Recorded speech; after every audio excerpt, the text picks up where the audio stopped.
વિશ્વની સૌથી ઊંચી પ્રતિમા સ્ટેચ્યુ ઓફ યુનિટીને જોડતા મુખ્ય માર્ગ ઉપર આવેલા ડભોઈ તાલુકાના પલાસવાડા ફાટક પાસે મુસાફરો માટે સ્થિતિ અત્યંત ગંભીર બની છે.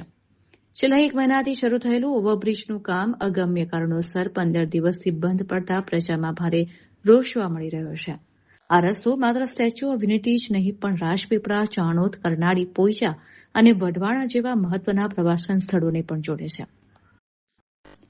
શનિ રવિની રજાઓમાં પ્રવાસીઓનો ભારે ધસારો રહે છે. જ્યારે પણ રેલવે ફાટક બંધ થાય છે ત્યારે રોડની બંને તરફ 1.5 કિલોમીટર લાંબી કતારો સર્જાય છે. કલાકો સુધી ટ્રાફિકમાં અટવાતા પ્રવાસીઓ અને સ્થાનિક વાહન ચાલકોની હાલત કફોડી બની રહી છે.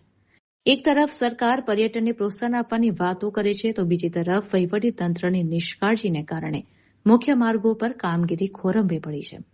ધૂળની ડમરીઓ અને ટ્રાફિકની સમસ્યાથી કંટાળેલા નાગરિકોની માંગ છે કે ઓવરબ્રિજનું કામ યુદ્ધના ધોરણે ફરી શરૂ કરવામાં આવે.